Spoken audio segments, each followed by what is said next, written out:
Hello dear friends, here I would like to discuss distillation of partially miscible liquid pairs. Distillation of partially miscible liquid pairs.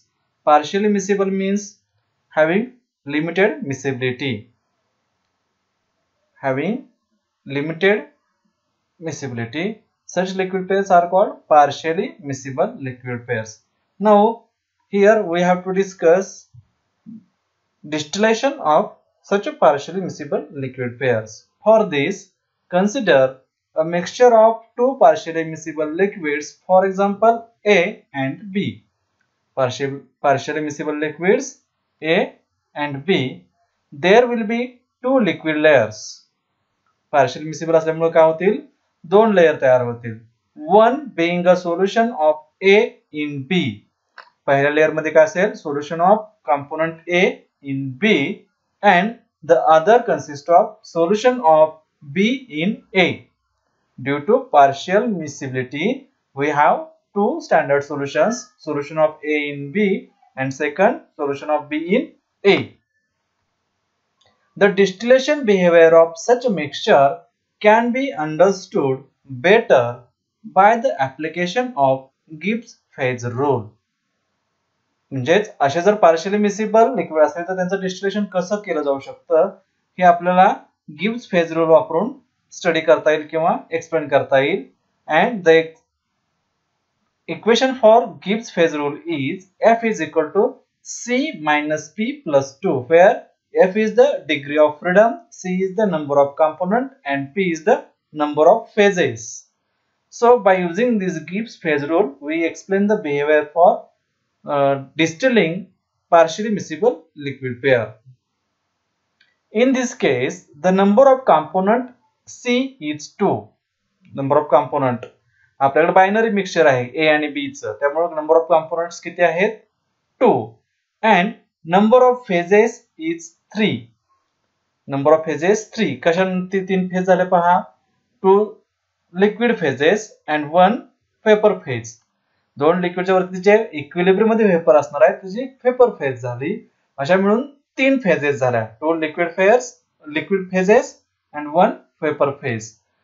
And therefore the degree of freedom F will be degree of freedom F and that F, the value of F is obtained by placing the values of component as well as phases in this equation.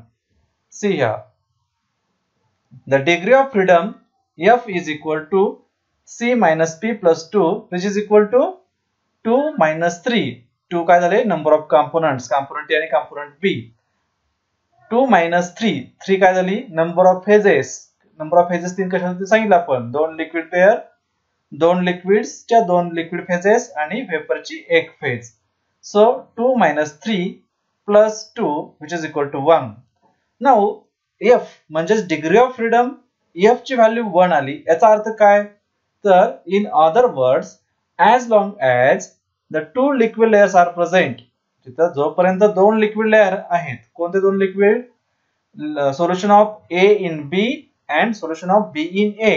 As long as the two liquid layers are present, irrespective of their relative amounts, the total vapor pressure of the system at given temperature will remain constant. जोपर्यंत तिथे दोन liquid solutions तयार असणार आहेत B in A आणि A in B चं, तोपर्यंत त्यांचं टोटल वेपर प्रेशर जे आहे ते काय होणार आहे? Total vapour pressure of the system at a given temperature will remain constant and the system will boil and distill over a definite temperature. F ची व्हॅल्यू 1 आलेली आहे. त्याचं एक्सप्लेनेशन काय दिलं यांनी?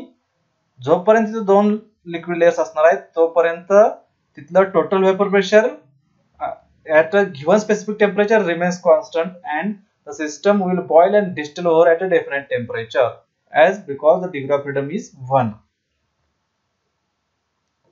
Then the composition of the vapor and hence the distillate will also remains constant. आणि मग त्यामुळे जे composition of vapor चं आहे किंवा distillate चं आहे ते सुद्धा काय होणार? कॉन्स्टंट राहील. However, the vapor phase contain more proportion of more volatile component.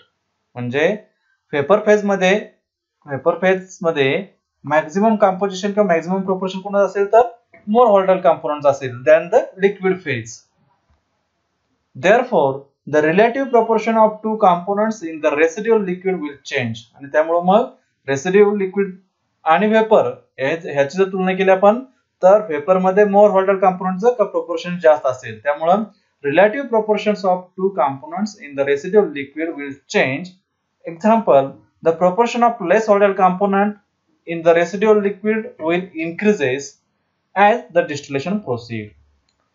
आपण ए आणि बी चं मिक्सचर घेतलं होतं त्याचं डिस्टिलेशन करायचं होतं पण वेपर मध्ये मोर व्होलेटाइल कंपोनेंट जात असल्यामुळे रेसिड्युअल लिक्विड जे शिल्लक राहणार आहे त्या रेसिड्युअल लिक्विड मध्ये लेस व्होलेटाइल कंपोनेंटचं जे प्रोपोर्शन आहे ते काय होत राहणार आहे with progress of distillation residual liquid मधलं लेस व्होलेटाइल कंपोनेंटचं कंपोजिशन काय होत राहणार आहे इनक्रीज होत जाईल. But since the composition of two liquid layers as well as the vapor pressure will remain constant at the boiling temperature, the relative amount of the two liquid layers will change as distillation proceeds.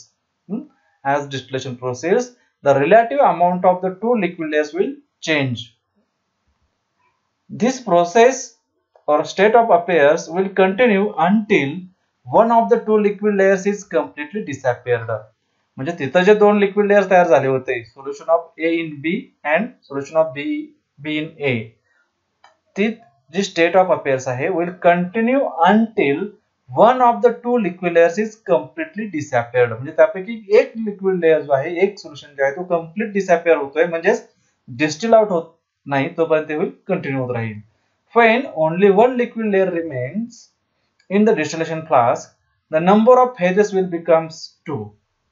म्हणजे तिथे जे दोन solution होते त्यापैकी एक solution काय झालं disappear झालं त्यामुळे ज्या नंबर ऑफ फेजेस 3 होत्या तो काय होणार आहे कमी होऊन number of phases will becomes 2 and the degree of freedom will be 2. म्हणजे ज्या वेळेस नंबर ऑफ फेजेस 3 होत्या त्यावेळेस डिग्री ऑफ फ्रीडम 1 होती आपण इक्वेशन पाहिलं पण आता काय झालं एक सोल्युशन जे आहे ते एक सोल्युशन कम्प्लिटली डिसअपियर झालं त्यामुळे नंबर ऑफ फेजेस 2 झाल्या नंबर ऑफ फेजेस 2 झाल्यामुळे या इक्वेशन प्रमाणे F is equal to C minus P plus 2 या इक्वेशन प्रमाणे डिग्री ऑफ फ्रीडम काय झाल्या 2 झाल्या. डिग्री ऑफ फ्रीडम 2 झाल्या म्हणजे काय झालं पहा on continued distillation the boiling point will rises. मगाशी आपण काय म्हणत होतो टोटल वेपर प्रेशर आणि टेम्परेचर काय होतं कॉन्स्टंट होतं पण इथं डिग्री ऑफ फ्रीडम 2 झाल्यामुळे F ची व्हॅल्यू 2 आल्यामुळे the boiling point will rise and the composition of distillate as well as that of the solution will change continuously as in case of completely miscible liquid pairs. म्हणजे completely miscible liquid pairs च्या बाबतीत ज्याप्रमाणे होतं त्याप्रमाणे इथे सुद्धा composition आणि boiling point हे दोन्ही काय होणार आहेत continuously change होत राहतील. Okay, this is about distillation of partially miscible liquid pairs. Thank you.